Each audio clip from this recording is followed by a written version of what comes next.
যে মেয়ের সঙ্গে ঘটনা ঘটেছে আমি তার প্রতিবেশী, তো আমাদেরও তো মেয়ে আছে, আমাদের মেয়েদের প্রতিও কি এরভাবে টর্চারিং হবে? টিউশন থেকে ফেরার পথে নাবালিকাকে ফুসলে নিয়ে গিয়ে শ্লীলতাহানির অভিযুক্ত চপ দোকানদার।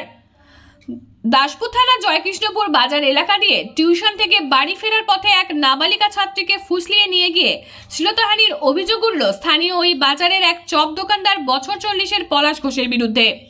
অভিযোগ, শুক্রবার রাত প্রায় 8:30 নাগাদ জয়কৃষ্ণপুর বাজার এলাকায় বছর 40-এর ওই চপ দোকানদার পথ আটকে নাবালিকাকে কথায় ফাঁসিয়ে দোকানের পেছনে একটি নিরিবিলি জায়গায় নিয়ে যায় এবং সেখানে শ্লীলতাহানির চেষ্টা করে। ঘটনার জেরে এলাকায় চাঞ্চল্য ছড়িয়েছে। কোনোভাবে হাতছুট হয়ে বাড়ি ফিরে কেঁদে ফেলে নাবালিকা। বিষয়টি তার মাকে জানায়। পরিবারের পক্ষ থেকে দাসপুর থানায় লিখিত অভিযোগ দায়ের করা হচ্ছে।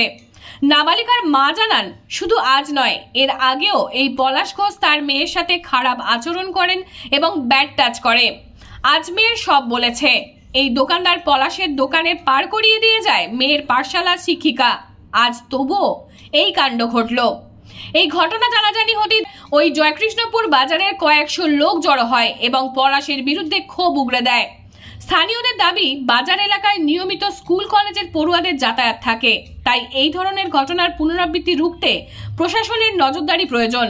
শুক্রবার রাতেই পুলিশ তদন্ত শুরু করেছে, তবে পলাশ পলাতক।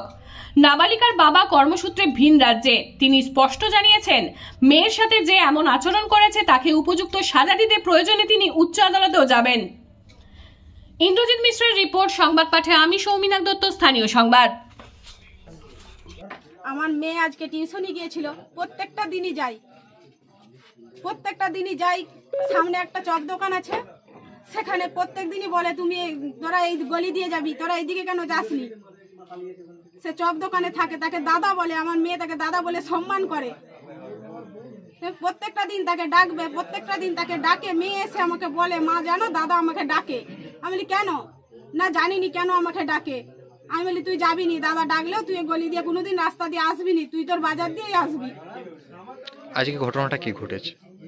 আজকের ঘটনা সূত্রে আজকে আমি দিতে গেছিলাম মেয়েকে। প্রত্যেকটা দিনই আমি দিতে যাই, আজকেও আমি গিয়েছিলাম। সেটা ওখানকার সবাই জানে, বাজারে যে ঘটনা ঘটেছে, যে চপ দোকান সেও দেখেছে যে আমি তাকে দিতে গেছি। সে প্রত্যেকটা দিন ম্যাডামের সঙ্গে বাড়ি থেকে আসে, বাড়ি আসে ম্যাডামের সঙ্গে প্রত্যেকটা দিন। আজকে তাকে ডেকেছে, আজকে তাকে ডেকে নিয়ে গিয়ে বাড়ির গলি দিয়ে আসার সময় তাকে হেনস্থা করেছে, তার গায়ে হাত দিয়েছে, তাকে অত্যাচার করেছে। ওই ব্যক্তির নাম কি? ওই ব্যক্তির নাম পলাশ ঘোষ, চপ দোকান, বাড়ি জয়কৃষ্ণপুর।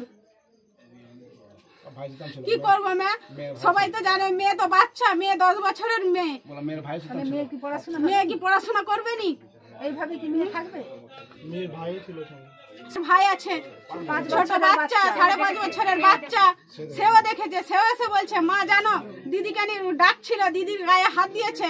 সেই বাচ্চাটা কি এসে মিথ্যা কথা বলছে। মেয়ে এসে ঘরে এসে কেঁদে কেমন হয়ে যাচ্ছে, তাকে আমরা ভয়ে থরথর করছে, তাকে আমরা করতে পারছি না, রাখতে পারছি না। সবাই মেয়ে টিউশন গিয়েছিল, সামনে এদিক দিয়ে বাড়ি যাচ্ছিল। তো এখানে যে চপ দোকানি পলাশ ঘোষ, তিনি মেয়েটাকে ডাকেন, ডেকে অন্ধকারে যে গলি দিয়েছে দেখতেই পাচ্ছেন, এই গলিটার ভিতর দিকে নিয়ে যায় এবং মেয়ে টর্চার করে। তো মেয়েটির ম্যাডাম ঘর ছাড়তে যায় ওদিকে অন্ধকার বলে গলির দিকে। তো সেই মুহূর্তে পলাশ ঘোষ তাকে ডাকে মেয়েটিকে, এবং তাকে ডেকে সেই গলির দিকে নিয়ে যেয়ে অন্ধকারে টর্চার করে। যে মেয়ের সঙ্গে ঘটনা ঘটেছে আমি তার প্রতিবেশী, তো আমাদেরও তো মেয়ে আছে, আমাদের মেয়েদের প্রতিও কি এরভাবে টর্চারিং হবে? তাহলে কি আমরা আমাদের ছেলে মেয়েদেরকে পড়াশোনা করাবো না? মেয়েরা কি বাড়িতে বসে থাকবে? এভাবে কি চলবে? তাহলে ওদের কি কোনো শাস্তি হবে না? আমি তো চাই ওদের শাস্তি হোক, আমি সবসময় চাই ওদের শাস্তি হোক। কারণ না কেউ শাস্তি দিলে, আপনারা যদি না কিছু করতে পারেন, আমি নিজে শাস্তি দিব ওকে। আমরা সবাই